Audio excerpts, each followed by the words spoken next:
Welcome to Kings of the Jungle podcast. I'm your host, Joe Chapman. We are talking about the Atlanta Falcons versus Detroit Lions preseason game number one. It's in the books. Detroit Lions lose 27-23. They give up that touchdown in the fourth quarter. That was a broken play. It ended up it ended up as a touchdown, and it was just the classic Lions way to lose. But there are several things that you can take away from a preseason game and kind of devour if it is something that's real or something that isn't.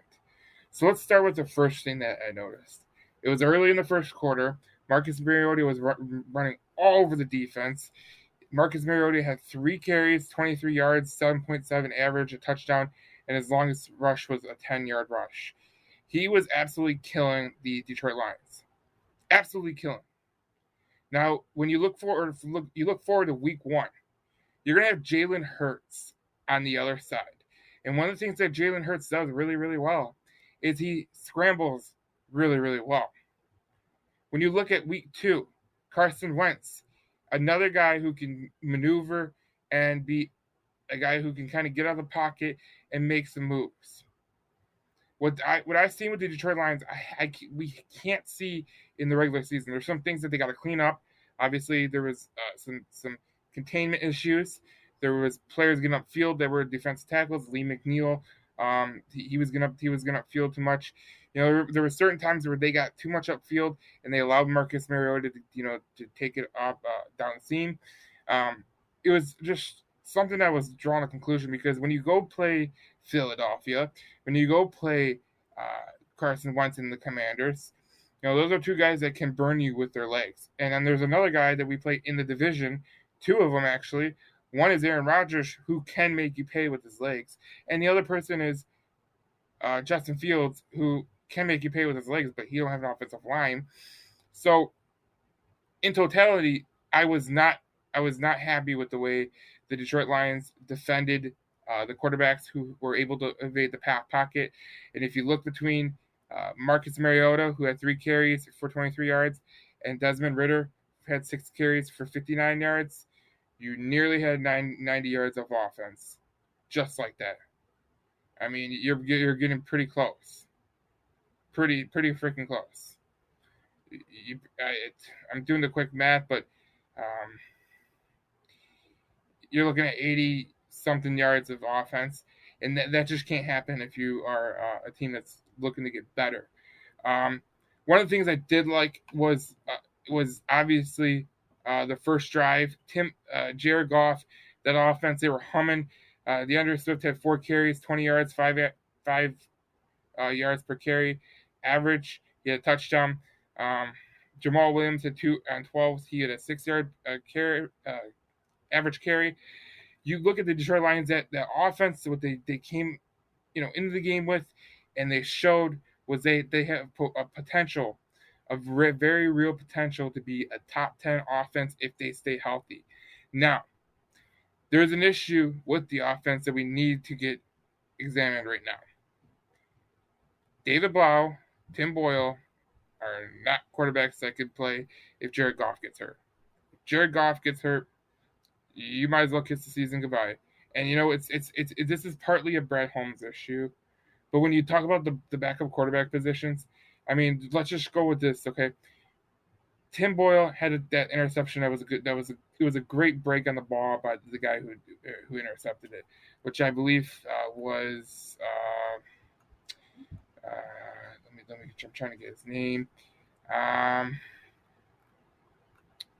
D. Alford.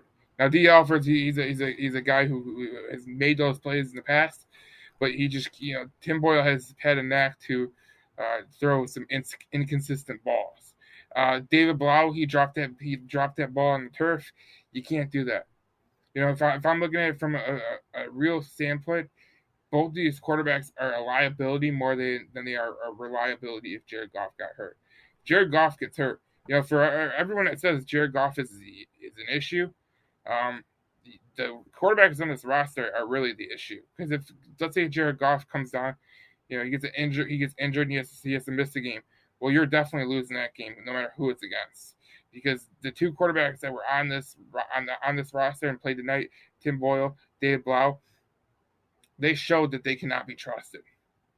They showed that they cannot be trusted. Furthermore, one of the things I really did like though, um, with the Detroit Lions was I love Devin Funchess. I thought he was a great piece. I thought that touchdown that he made was just he bodied the corner, and that's some of the things that Devin Funchess can present. And if I'm looking for a backup tight end to T.J. Hawkinson, I'm looking at a guy like Devin Funchess. That guy can make things happen. Devin Funchess had 4 receptions, 19 yards, a touchdown, and he had he started 4 times. He caught the ball all 4 times. Like he just played out of his mind, and that's one of the things that I like about Devin Funchess is he's a bigger guy. He has some He played wide receiver within Carolina. He obviously has the capabilities to make people miss, and you've seen it when he hurdled that one defender that he went against, and that's just the athleticism that he has, and he just did a great job. And I thought that the Atlanta Falcons in this game, I thought they really took advantage of the Detroit Lions, especially with the quarterbacks. The quarterbacks were able to run at ease. Desmond Ridder had 6 carries on 59 yards. Marcus Mariota 3 carries on 23 yards. That just can't happen, like I said earlier. But when you look at this in totality, the offense did good when they came out to play.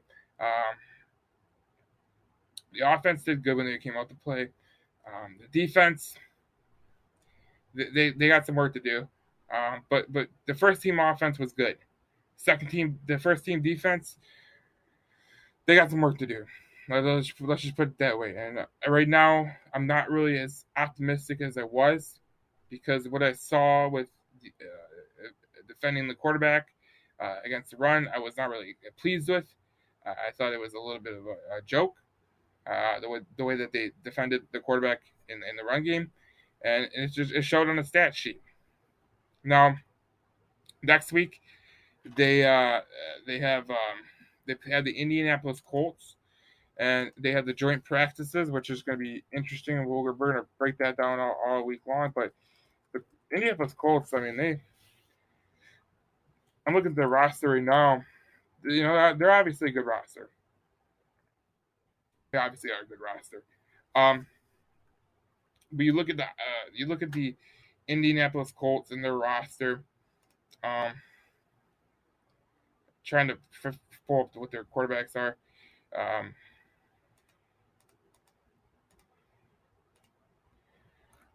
You look at the quarterbacks that they have. Nick Foles, Matt Ryan, Sam Ellinger, Jack Cohn. There's 2 young players, and then there's 2 savvy veterans, and you're probably going to face one of them for the majority of the game. But it's going to be interesting. We're going to see more from the Detroit Lions, and they have to be better in week 2 of the preseason. But this is how it goes, and they have to get better defending the quarterback that is able to run. And this is what we're going to have to deal with. So, interesting game from the Detroit Lions. And hey, when you lose like you lost, it sucks. But here's the thing: the Devin Funchess did good. There's some positives that you can take away. Obviously, there's some negatives that you can have, but the positives really matter. The negatives don't.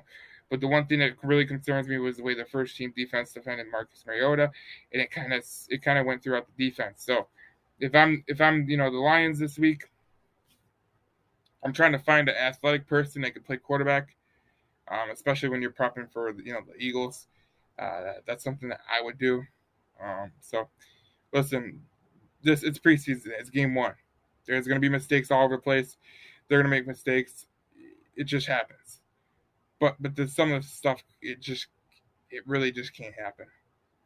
And we're going to get to some more stuff, but obviously I wasn't happy with the way that they defended the quarterback.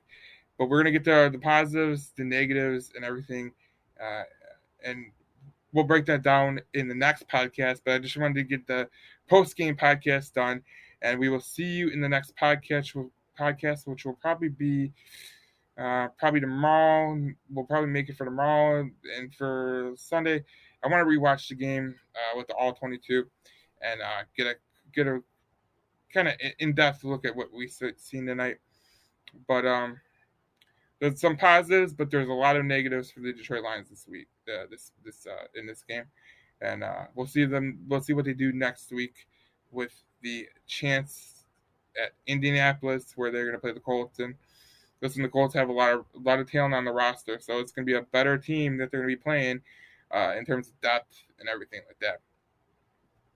This is Kings of the Jungle podcast, a Detroit Lions podcast.